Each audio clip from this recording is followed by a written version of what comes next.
ఇప్పుడు నరేంద్ర మోడీ గారు గతం ఎంతమంది తెలుసు అండి? గుజరాత్ రాష్ట్ర ముఖ్యమంత్రి గారు నరేంద్ర మోడీ గారు ఎంతమంది తెలుసు? ముఖ్యమంత్రి అయినాక చాలామంది తెలుసు. అంటే నరేంద్ర మోడీ ఎంత కష్టపడితే ఆ స్థాయికి రావాలి. ఇప్పుడు నేను కేవలం ఒక మామూలు కార్పొరేటర్. నేను ఈ కరీంనగర్ కార్పొరేషన్ దాటి ఎవరు తెలియదు. కానీ ఒక మామూలు కార్పొరేటర్ స్థాయి వ్యక్తికి 2 సార్లు ఎమ్మెల్యే టికెట్ ఇచ్చింది పార్టీ, ఎంపీ టికెట్ ఇచ్చి గెలిపించింది పార్టీ. ఎంపీ టికెట్ గెలిచిన తర్వాత ఒక జాతీయ పార్టీకి రాష్ట్ర అధ్యక్షుని ఒక మామూలు వ్యక్తిని చేసిందంటే ఇది వేరే పార్టీలో సాధ్యమవుతుంది చెప్పండి. అసాధ్యమే. మా పార్టీలో ఒక పోలింగ్ బూత్ స్థాయి అధ్యక్షుడు జాతీయ స్థాయి వరకు వచ్చు. వేరే పార్టీలో లాబింగ్ ఉండాలి, వేరే పార్టీలో గాడ్ ఫాదర్ ఉండాలి. అందుకే మా పార్టీ కార్యకర్తలు అత్యాశకి ఎప్పుడు ఉండదు. వాళ్ళకు పదవుల కోసం ఆశతో పనిచేయరు, పార్టీ కోసం మాత్రమే పనిచేస్తారు. ఇప్పుడు ఒక పోలింగ్ బూత్ స్థాయి కార్యకర్తకి ఏమన్నా ఎంపీ కావాలి ఉంటుంది, పాపం కార్యకర్తకు ఎమ్మెల్యే కావాలి ఉండదు. పార్టీ ఎవరికి టికెట్ ఇస్తే వాళ్ళకి గెలిపించాలి, పార్టీని గెలిపించాలి అని చెప్పించి జెండా పట్టుకొని భారత్ మాతాకి జై అంటాడు, జై శ్రీరామ్ అంటాడు, వందే మాతరం అంటారు, ఆవేశం కొద్ది తిరుగుతూ ఉంటాడు ఆయన. ఇది కార్యకర్త. మీకు కార్పొరేటర్ బీఫామ్ ఎవరు ఇచ్చారండి? యాక్చువల్లీ రాజకీయాల్లో ప్రారంభం అయ్యేటప్పుడు కార్పొరేటర్కి సంబంధించిన బీఫామ్ మీకు ఎవరు ఇచ్చారు? అంటే ఎవరంటే మీకు అప్పుడు ఇండస్ట్రీ గారు రాష్ట్ర అధ్యక్షుడు ఉండే, వారే ఇచ్చారు బీఫామ్ డైరెక్ట్. ఓకే. ఇక్కడ లోకల్గా మీకు ఏ రాజకీయ గురువు లేకుండా అప్పుడు మీరు కార్పొరేటర్గా ఉన్నప్పుడు మిమ్మల్ని ప్రోత్సహించే విషయంలో కానీ? లేదు, డైరెక్ట్ నేను కార్పొరేషన్ ఫస్ట్ టైం కార్పొరేషన్ అయినాక వెంటనే మాకు గురువు శేషగిరిరావు సార్ ఉండే, ప్రొఫెసర్ శేషగిరిరావు అని చెప్పి మా గురువు. అంటే విద్యార్థి పరిషత్లో నాలాంటి అనేక మంది కార్యకర్తలను తయారు చేసే గొప్ప వ్యక్తి వారు ప్రొఫెసర్ శేషగిరిరావు. వారి స్ఫూర్తి అందరూ కూడా. వారప్పుడు ఎక్కువ ఈ బీజేపీకి సంబంధించి కొంతమంది కార్యకర్తలను ప్రోత్సహించాలి, పార్టీని ఇంకా ముందుకు తీసుకోవాలని చెప్పి వారి యొక్క ఆలోచనను కూడా భారతీయ జనతా పార్టీకి సహకరించారు. ఇంద్రసేన గారు రాష్ట్ర అధ్యక్షుడు ఉన్నప్పుడు కూడా వారు సహకరించారు.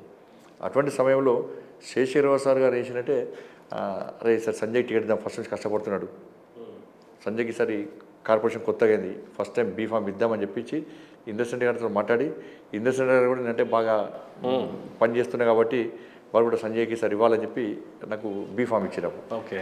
గెలిచిన నేను సెకండ్ టైం మళ్ళీ బీఫామ్ ఇచ్చారు, సెకండ్ టైం గెలిచిన.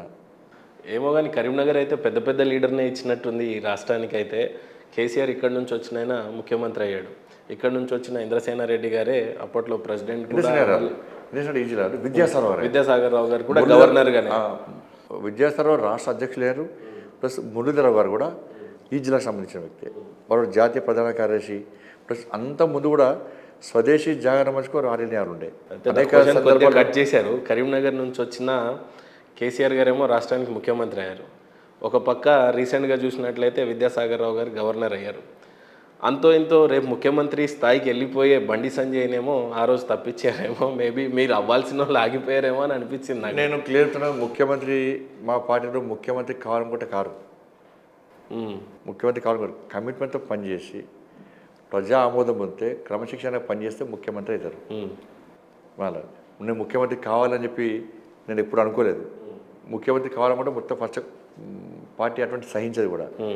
కమిట్మెంట్ పార్టీ కోసం పనిచేయాలి, పార్టీని అధికారం తీసుకోవడానికి పనిచేయాలి. ఇప్పుడు యోగి గారు ముఖ్యమంత్రి అవుతానని అనుకున్నారా? ముఖ్యమంత్రి కోసం పనిచేసారా? ఆటోమేటిక్ కష్టపడి పనిచేసారు, గెలిచిన ఎమ్మెల్యేలు అందరూ కలిసి యోగి గారిని ముఖ్యమంత్రి చేయాలని చెప్పారు. పార్టీ దాన్ని ప్రజాస్వామ్యబద్ధంగా జరిగింది కాబట్టి వారికి ముఖ్యమంత్రి చేశారు. తెలంగాణ రాష్ట్రంలో నేనైతే ముఖ్యమంత్రి కావాలని ఎప్పుడు అనుకోలేదు, కానీ అధికారంలోకి రావాలనుకున్నాం మనం. ఎందుకంటే ఇక్కడ ఇబ్బంది పడుతున్న ప్రజలని చెప్పి ఆ కష్ట కొద్ది కొట్లాడినాం మేము.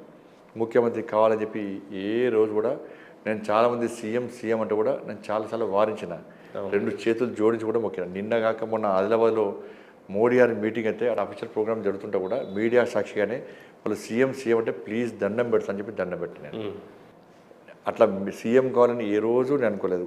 అధికారం రావాలి, అధిష్టానం నిలిచే సీఎం అని, గెలిచిన ఎమ్మెల్యే నిలిచే సీఎం అని చెప్పండి. నేను ఏ రోజు కూడా నేను ఇంకా మీకు క్లారిటీ ఇవ్వదలుచుకున్నాను.